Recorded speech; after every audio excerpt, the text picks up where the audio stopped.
আল্লাহ বলে, বান্দা শোনো আমি রমজানকে কেমনে সাজাইলাম।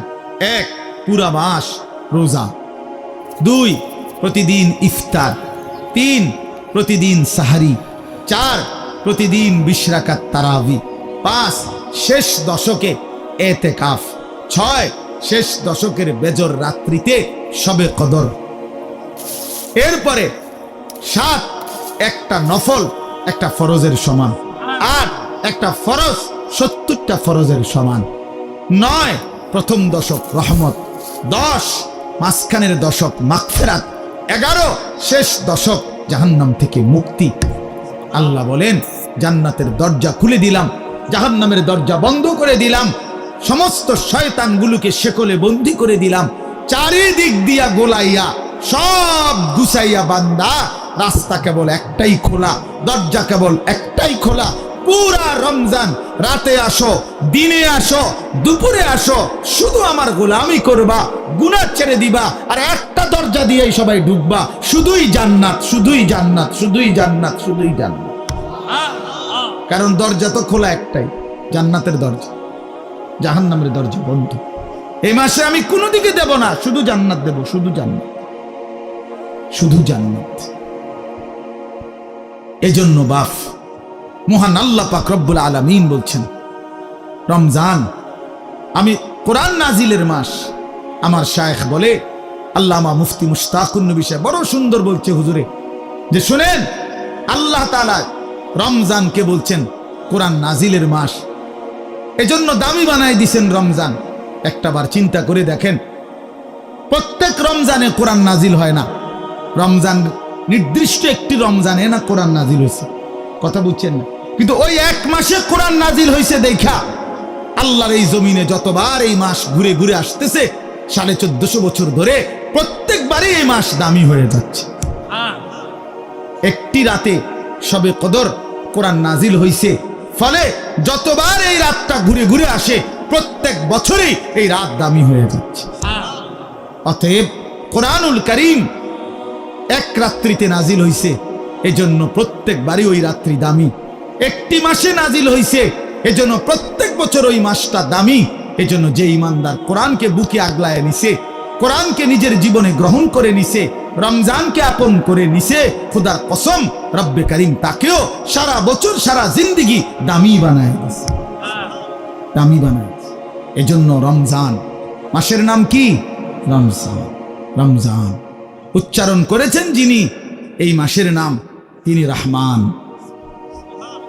আর তিনি নাজিল করেছেন কোরআন। এটা গ্রহণ করেছে যে সে হলো মুসলমান।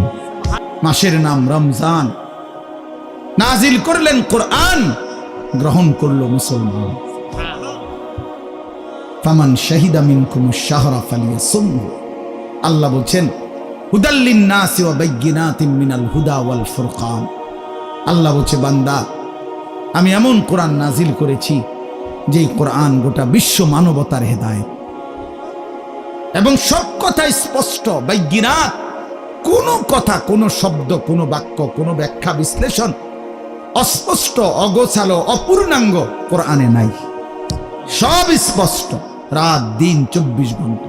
ওয়াল ফুরকান, এবং কোরআনই হচ্ছে, এই শেষ কথাটা মনে যোগ দিয়ে শুনো ভাইয়া, আল্লাহ তাআলা বলছে কোরআন হচ্ছে ফুরকান, সত্য মিথ্যা, ন্যায় অন্যায়, উচিত অনুচিত, হালাল হারাম, জায়েজ না জায়েজ, করণীয় বর্জনীয়র মধ্যে পার্থক্যকারী আল্লাহর কোরআন। এজন্য ভাইয়া বাপ বিশ্বাস করেন, ছেলেরা বাপ তোমাদেরকে বলি ভাইয়া, আল্লাহর কোরআনের জ্ঞান যার নাই, কোরআন যার বুকে নাই, কোরআন যার হাতে নাই, কোরআন যার জবানে নাই, কোরআন যার জিন্দেগিতে নাই, কোরআন যে গ্রহণ করে নাই, আল্লাহর কসম, রব্বে কাবার কসম, সে হালাল হারাম, বৈধ অবৈধ, ন্যায় অন্যায় সে বুঝতে পারে নাই, খুঁজে পায় নাই, তালাশ করে পায় না। এজন্য কোরআনবিহীন কোনো মানুষ সভ্য হইতে পারে না। কোরআনবিহীন কোনো মানুষ বাংলা বই ন্যায় অন্যায় শিখায় না, অঙ্ক বই ন্যায় অন্যায় শিখায় না, ইংরেজি বই ন্যায় অন্যায় শিখায় না, পদার্থবিজ্ঞান জীববিজ্ঞান ন্যায় অন্যায় শিখায় না, রসায়ন বিজ্ঞান ন্যায় অন্যায় শিখায় না, উচ্চতর গণিত ন্যায় অন্যায় শিখায় না, ডাক্তারি বই ন্যায় অন্যায় শিখায় না, আইনের বই ন্যায় অন্যায় শিখায় না, শুধু আল্লাহর কোরআন ন্যায় এবং অন্যায়, হালাল এবং হারাম, উচিত এবং অনুচিত, বৈধ এবং অবৈধ এটা শিখায়। অতএব কোরআন বঞ্চিত তো সে হালাল হারাম থেকেই বঞ্চিত।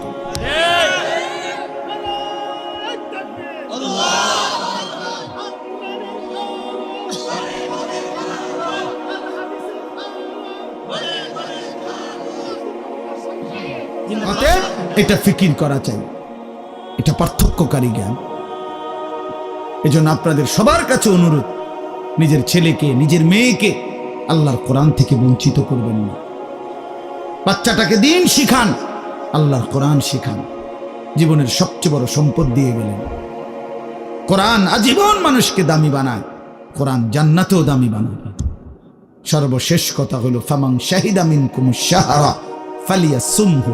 আল্লাহ বলছে অতএব এত বড় ফজিলতপূর্ণ রমজান মাস যদি তোমার জন্য মিলে, আল্লাহ নিজে কি মজা করে আল্লাহ বলছে, বান্দা যদি রমজান পর্যন্ত তুমি পৌঁছো, তোমার জীবনে যদি রমজান মিলে, তুমি যদি হায়াত পাও, তো আমি আল্লাহ বলতেছি তুমি রোজা রাখো, তুমি রোজা রাখো, আমার হুকুম মাইনো, তুমি গুনাহ ছেড়ে দিও, তুমি আমার বন্দিগি একটা মাস কইরো।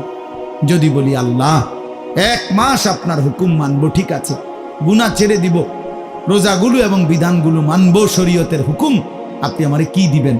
আল্লাহ বলে লাআল্লাকুম তাত্তাকুন, এক মাসেই আমি আল্লাহ তোমারে মুত্তাকি বানিয়ে দেব। যদি বলি মুত্তাকি হলে কি হবে? আল্লাহ বলে জানো না, জান্নাত বানানোই হয়েছে মুত্তাকিদের জন্য।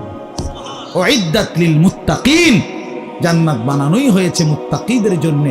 অতএব যে মুত্তাকি সেই জান্নাতি, যে জান্নাতি সেই মুত্তাকি।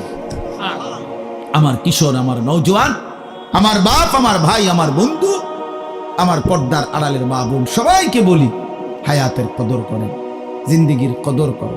রিজিক বন্টন হয়ে আছে, মাথার গাম পায়ে ফেললা, পায়ের গাম যদি আবার মাথা তো উড়ান, বরাদ্দ দের দূরের দূরে, উদাই লাফান, আর উদাই লাফান, বুঝেন নাই?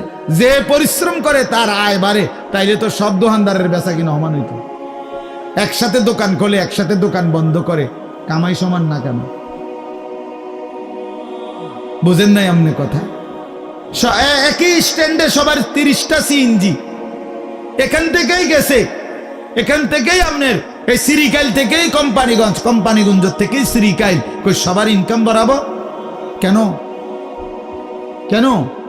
শুধু পরিশ্রম করিলেই অর্থ আসে? না না না, আসমানের ফয়সালাতে অর্থ আসে, রবের ফয়সালা।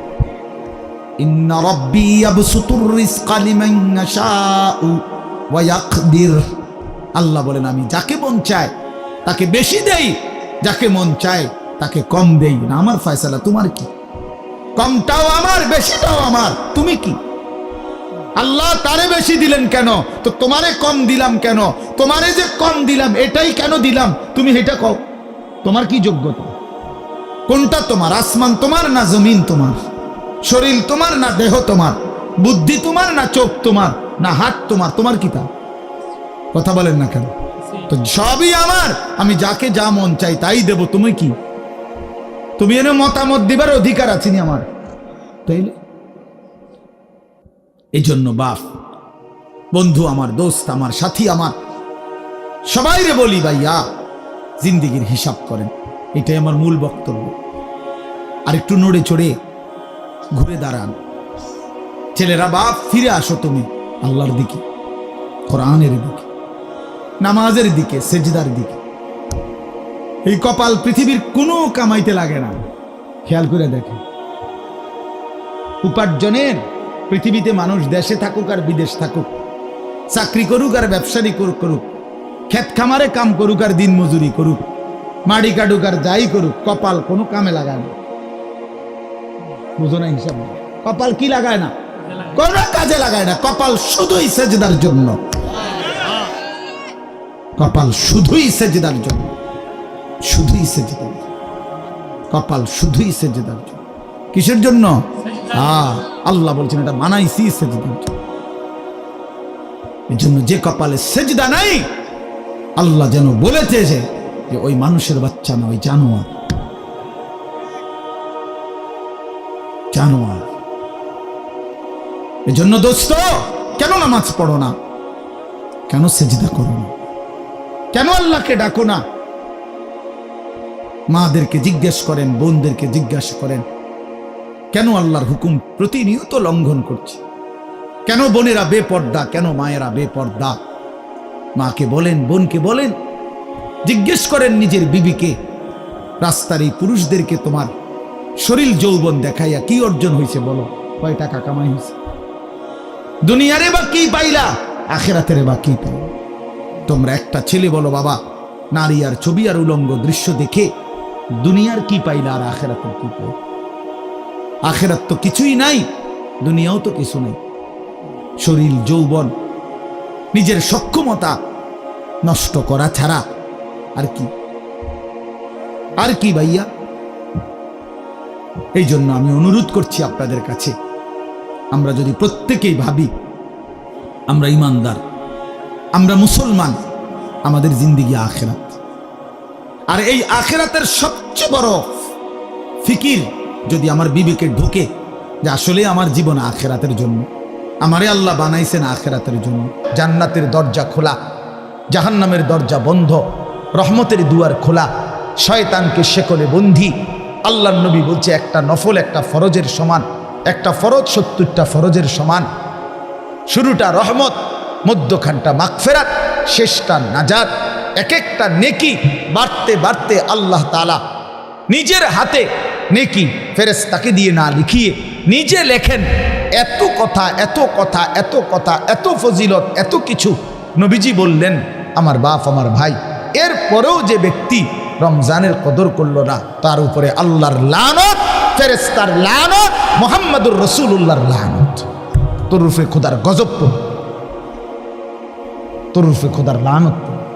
হ্যাঁ, এটা আমি বলিনি, এটা জিব্রাইল বলে গেছেন। কি? জিব্রাইল নবীজির কাছে রমজানের লাস্টে আইয়া বলছে, নবী, এত বড় রমজান, আপনার এত কাকুতি মিনতি, আপনার এতগুলো ফজিলতের কথা শোনার পরেও আপনার যেই নাফরমান উম্মত রমজানকে কদর করলো না, তার উপরে আল্লাহর লানত, আমি জিব্রাইলের লানত, ফেরেশতার লানত। নবী বলছে আমিন। হ্যাঁ জিব্রাইল, আমি তো বদদুয়া দিতে চাচ্ছিলাম না, আমি অভিশাপ দিতে চাচ্ছিলাম না, কিন্তু আজকে আমি রাসূলও আর সহ্য করতে পারলাম না এমন নাফরমান উম্মতের উপরে আমি মুহাম্মদেরও লানত। আমিন, আমিও মেনে নিলাম। যা যা বেঈমান, যা তুই মোবাইলে তুই, যা তুই নারী নিয়ে থাক, তুই সুদের আড্ডা, ঘুষের আড্ডা, যা তুই বিড়ির আড্ডাতে থাক, যা, ঠিক আছে, তুই জীবন এভাবেই শেষ কর, যা না ফোন, ঠিক আছে, দুনিয়াই তো ভোগ করবি না তো ৬০ বছর ৭০ বছর। এরপরে আবু জেহেল দুনিয়াতে মাটির উপরে মাতবুরি করছে কতদিন, মাটির নিচে পড়ে আছে আজ কতদিন? এই মিয়া বলেন না কেন? ফেরাউন মাটির উপরে ছিল কতদিন, আজ মাটির নিচে কতদিন? নমরুদ মাটির উপরে ছিল কতদিন, মাটির নিচে কতদিন?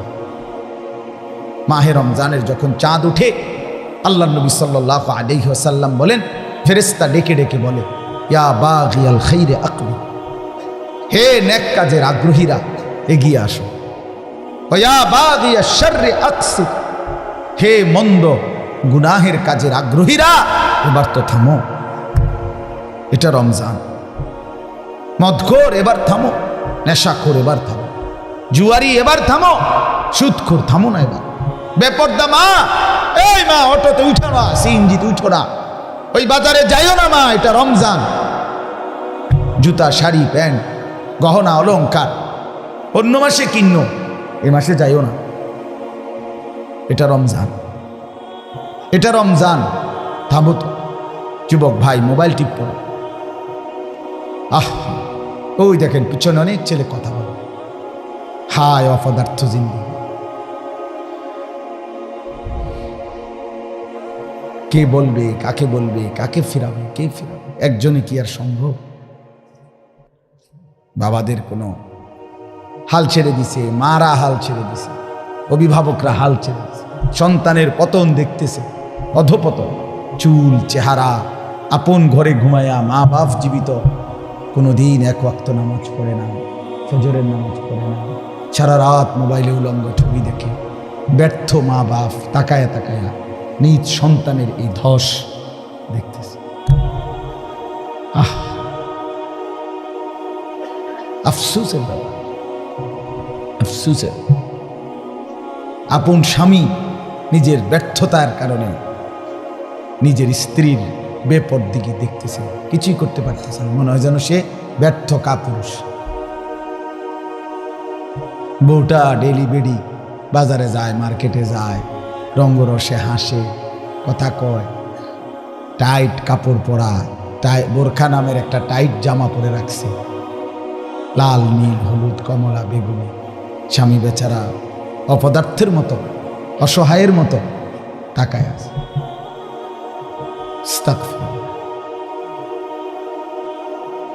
এই পর্যন্ত কোন ইমানদারের বউ বেপর্দার সুযোগ দেয় নাই, এই কারণে কোন ইমানদারের বউ যায় নাই, কাপুরুষের বউ যায়। এই পর্যন্ত যত বেড়ি বাগছে আরেক বেড়া লইয়া, আগের থেকেই অপদার্থ যে বেড়া এবার বউ ভাগ্যে গেছে। কথা বুঝছেন? দিন যে মানে সে ক্ষতিগ্রস্ত হয় না,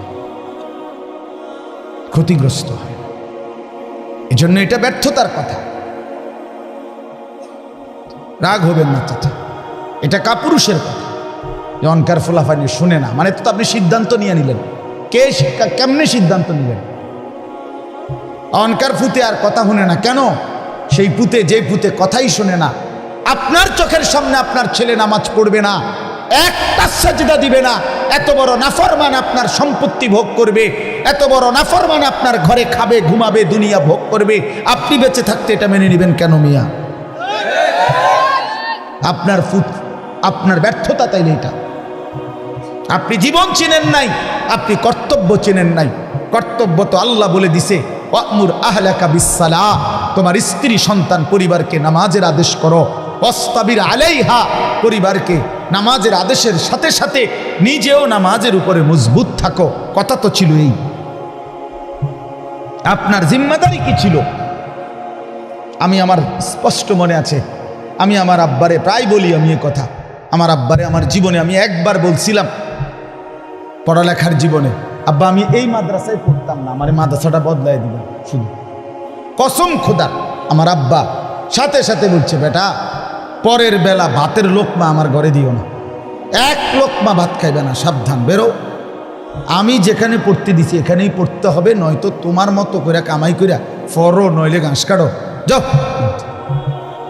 আমি কানতে কানতে চলে গেছি মাদ্রাসায়। বুঝছি এই বাপ শক্ত বাপ, এই বাপ আসলে ভাত খাইতে দেব না।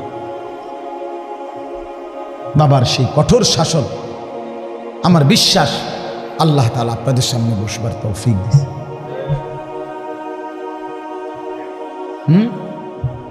আমার জীবনের সার্থকতা কি? আমার স্ত্রী সন্তান যদি ধ্বংস হয়ে যায়, সোফা দিয়ে আমি করব কি? খাট দিয়ে আমি করব কি? বিল্ডিং দিয়ে আমি করব কি? বলেন কি করব? আমার জীবনটা কি? রাহিমাল্লাহু ওয়ালিদান আনা ওয়ালাদাহু আলা বিররি, নবী সাল্লাল্লাহু আলাইহি ওয়াসাল্লাম বলেন, আল্লাহ তাআলা ওই মা বাবার উপরে দয়া করে যে তাদের সন্তানদেরকে নেক কাজে সাহায্য করে।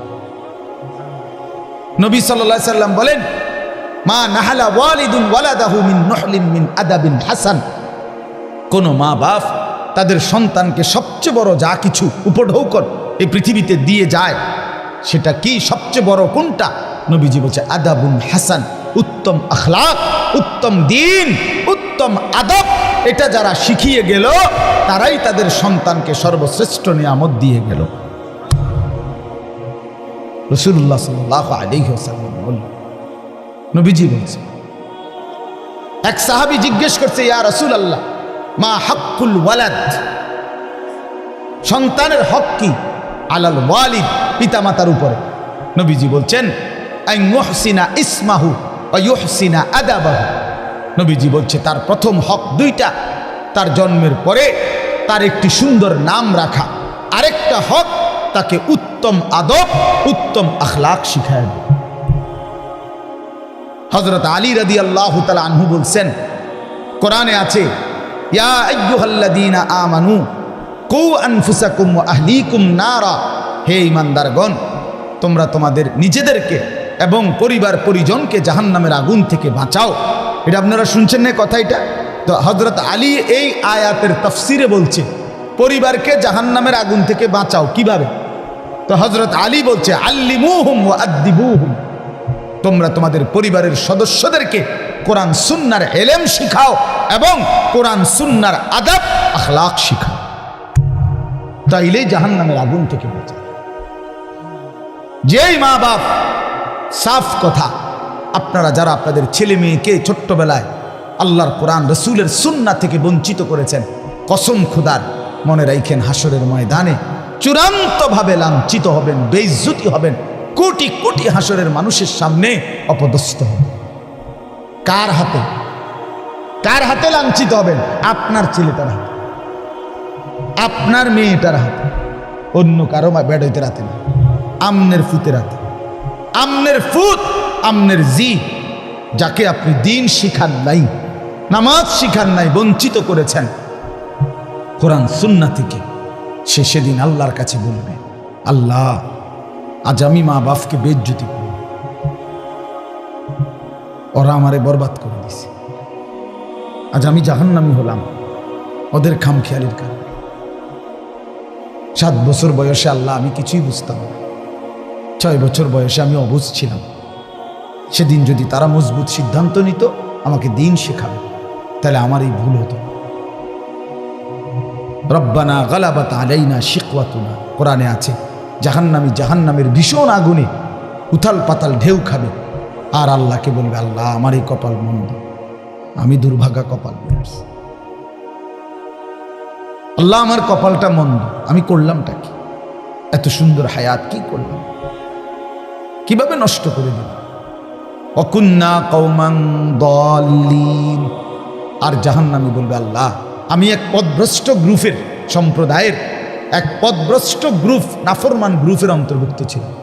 আমি যাদের সাথে চলতাম ফিরতাম, ওরা বিড়ি খাইতো, মদ খাইতো, গাঁজা খাইতো, সুদ খাইতো, ঘুষ খাইতো, কথায় কথায় গাইল লাইতো, নারীর ছবি, নাচ গান, নর্তকীর ছবি, উলঙ্গ দৃশ্য দেখত।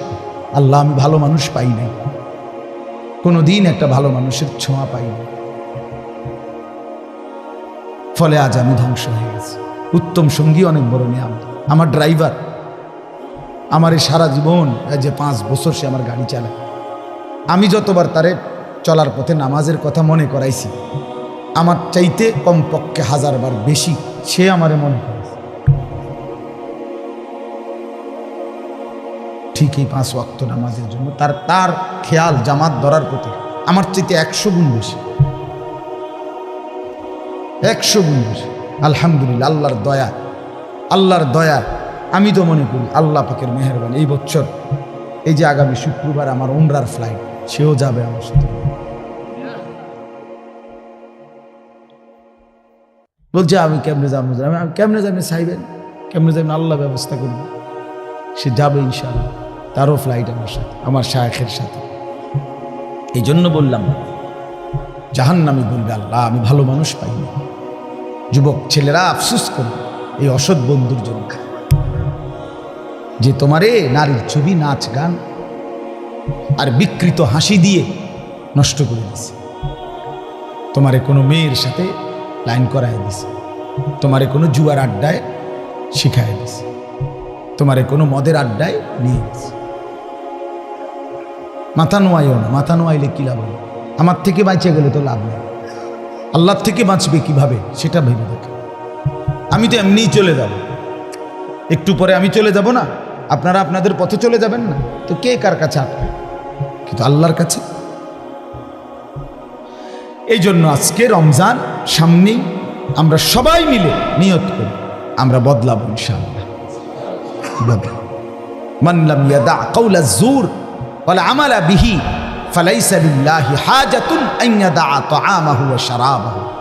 নবী সাল্লাল্লাহু আলাইহি ওয়াসাল্লাম বলেন, যে ব্যক্তি রমজান পেল, রোজা রাখলো, অথচ মিথ্যা কথা, মিথ্যা আচরণ, অন্যায়, অশ্লীলতা, চুরি, ডাকাতি, গুনাহের আচরণ ছাড়তে পারল না, রাসূল বলেন, হায় নাফরমান, তোমার এই খাদ্য আর পানীয় থেকে বিরত থাকার কোনো প্রয়োজন আল্লাহর কাছে নাই।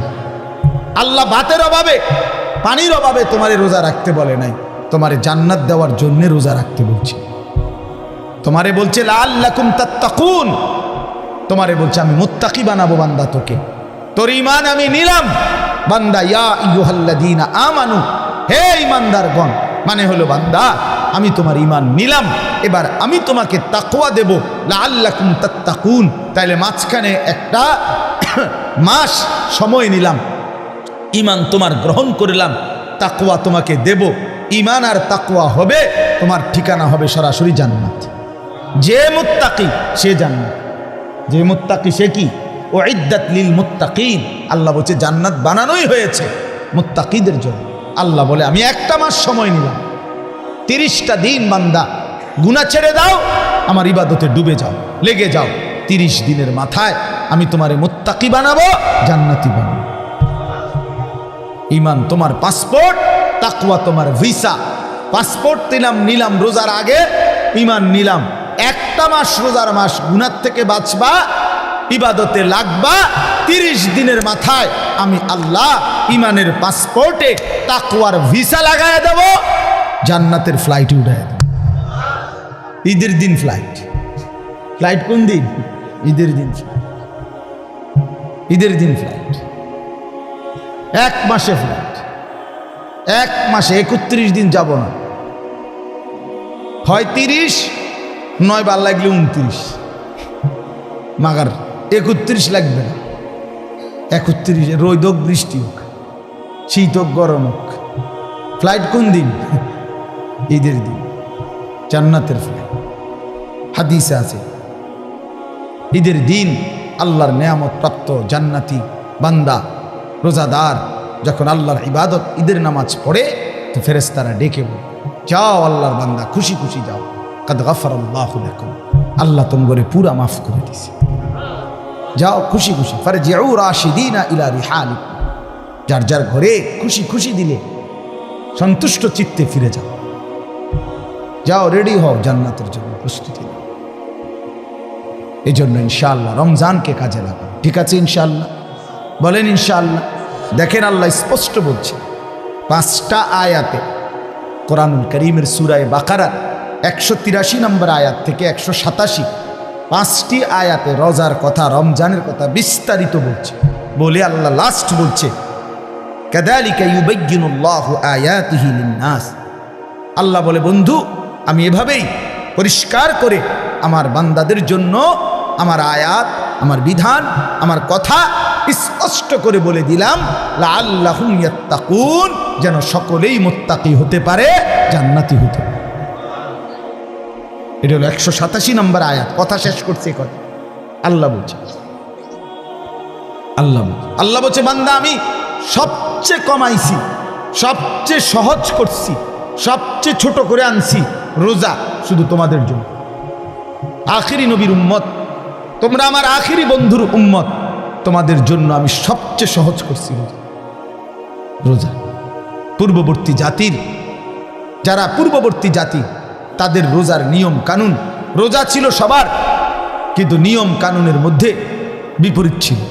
বিশেষ করে আমাদের নবী সাল্লাল্লাহু আলাইহি সাল্লামের সাহাবায়ে কেরামের আমলে তাফসীরে আছে স্পষ্ট, ওলামায়ে কেরাম জানে, যখন রোজা ফরজ হয়েছে, মজার কথা শুনে, যখন রোজা শুরু হয়েছে সাহাবীদের জামানা, তখন রোজা কেমনে রাখত? নিয়ম ছিল সন্ধ্যাবেলায় ইফতার করার পরে, ইফতার করে না সূর্য ডুবলে, তো এই সময় ইফতার করার পরে এই বাকি যে রাতটা, এই রাতে যতক্ষণ সজাগ থাকবে প্রথম, এতক্ষণই খানা দানা, স্ত্রী মিলন এগুলো করতে পারবে। কিন্তু যদি ঘুমাইয়া যায় 10 মিনিটের লাগবে, 1 মিনিটের লাগবে, শুইয়া লাইলে চোখ বন্ধ, ঘুমা এসে গেলে পরের দিনের রোজা শুরু। হ্যাঁ, এটাই বিধান। নবীজির জামানা, সাহাবীদের জামানা প্রথম শুরু হয়েছিল এভাবে, রোজার বিধান ছিল এভাবে। এরপরে ঘুমের থেকে উঠা আর খানার সিস্টেম নেই। এক সাহাবী হযরত কাইস ইবনে সারমা আনসারী সাহাবী, উনি এরকম সারাদিন রোজা রাখছে, রাইখা সন্ধ্যাবেলা ইফতারের টাইমে ঘরে আসছে, স্ত্রীকে বলছে ইফতার কিছু আছে কি? স্ত্রী বলছে কিছুই নাই ঘরে, আপনি একটু অপেক্ষা করেন, বসেন, আমি পাশের বাড়ির থেকে কিছু খাবার বা কিছু নিয়ে আসি। স্ত্রী গেছে পাশের ঘরে, কিছুটা তাদের কাছ থেকে খাবার ধার নিয়ে ঘরে আসছে। আইসা দেখে ওনার স্বামী সারাদিন ক্লান্তিতে মেহনত করে আসছে, একটু কাইত হয়েছিল, ঘুমায় আসছে। এখন স্ত্রী তো ঘুম থেকে জাগায় বলতেছে ইন্নালিল্লাহ, আপনার তো রোজা শুরু হয়ে গেছে। বলছে হ্যাঁ, আমি আর কি করবো এখন, তার কিছুই খাইতে পারে না। তো আজকের সারাদিন উপাস, সারা রাত উপাস। পরের দিন দুপুরবেলা এই সাহাবী বেহুশ হয়ে গেছে, আর উঠতে পারতেছে না। কেন? লাগাতার এই কষ্ট। কথা বুঝছি কি? এখান দিয়ে 12, হেন দিয়ে 12, 24 ঘন্টা, আরো ওহেন দিয়ে ধরেন আপনি 6-7 ঘন্টা, প্রায় 30-32 ঘন্টা পরে উনি কি হয়ে গেছে? বেহুশ হয়ে গেছে। নবী সাল্লাল্লাহু আলাইহি ওয়াসাল্লামের কাছে জানানো হয়েছে। আরেক সাহাবী রাত্রিবেলা ঘুম থেকে উঠে বেখেয়ালে ওনার স্ত্রীর সাথে মিলিত হয়েছে। তো ওনারও বড় ক্ষতি হইল, কারণ রোজা তো শুরু হয়ে গেছে। এই দুইজনের দুই বিষয়ের কারণে আল্লাহ তাআলা বলছেন, বন্ধু ঠিক আছে, চলেন আরো কম। আপনাকে যে আমি ভালোবাসি, আল্লাহ বলছেন, বন্ধু আপনাকে যে খুব পছন্দ করি, আপনার উম্মত তো আপনাকে ভালোবাসলে আপনার সাথে যা কিছু সব কিছুকেই আমি ভালোবাসি। আপনার উম্মতকেও ভালোবাসি, আপনার গায়ের চাদরকে ভালোবাসি, আপনার গায়ের কম্বলকেও ভালোবাসি। কোরআনে আছে ইয়া আইয়ুহাল মুজাম্মিল ইয়া আইয়ুহাল মুদ্দাসসির। নবীজি কখনো চাদর গায়ে দিছেন, আল্লাহ বলছে হে চাদর পরা নবী। নবীজি কম্বল গায়ে দিছেন, তা আল্লাহ বলছে হে কম্বল পরা বন্ধু আমার। তার মানে কি? এটা কেমন মায়ের কথা। এই রুমালওয়ালা ভাই, আমরা বলি না এটা? আল্লাহ যেন বলছে, বন্ধু আপনার সাথে যা লাগে সব আমার কাছে প্রিয় হয়। চাদরও দামি, কম্বলও দামি। আয় হায়, যদি চাদর দামি হয়, কম্বলও দামি হয় নবীর সাথে, আপনি আমি লাগলে কি পরিমাণ দামি হব? তাহলে কেন দাড়ি কাটেন? দাড়ি কাটেন কেন? বাপ কাইটেন, এটা অভদ্রতা, অসুন্দর। পৃথিবীর কোনো গবেষক, দার্শনিক, পণ্ডিত, বুদ্ধিজীবী, কাফের, মুশরিক, বেঈমান, ইহুদি, খ্রিস্টান, নাস্তিক, মুরতাদ, হিন্দু, বৌদ্ধ, পৃথিবীর কেউ, কোনো গবেষক, আমি চ্যালেঞ্জ করলাম, কোনো বুদ্ধিজীবী, কাফেরও আজ পর্যন্ত গবেষণা করে প্রমাণ করতে পারে নাই যে দাড়িওয়ালা চেহারার চাইতে শেবওয়ালা দাড়িবিহীন চেহারা সুন্দর, হ্যান্ডসাম। এটা কি যুক্তিতে, কি গবেষণাতে, কোন মেশিনে ধরা খাইছে? এটা কথা বোঝেন নাই আপনি? আপনি কদ্দুর জানলে আমার কদ্দুর দেখাইয়েন, এরপরে প্রমাণ যদি করতে পারেন তো জেনে আমার বিচার করণ দরকার, আমি হেনে যাবো বিচারে লেগে। দাড়িবিহীন চেহারার চাইতে দাড়িওয়ালা চেহারা লক্ষ কোটি গুণ বেশি সুন্দর, তুলনাই হয় না বেটা। এ তো কাপুরুষের চেহারা, যে নিজের দেহকে বিকৃত করে, নিজের শরীর চেহারাকে যে বিকৃত করে দেয়, তার হিম্মত কোথায়? সাহস কোথায়? তার পৌরুষ কোথায়? বীরত্ব কোথায়? নিজের চেহারাকে যে বিকৃত করে, নিজের চেহারা নিয়ে যে নিজে লজ্জিত, তো তার ইজ্জত দিব কে? তারে সম্মান দিবে কে? আল্লাহ আমাদেরকে মাফ করে দেন।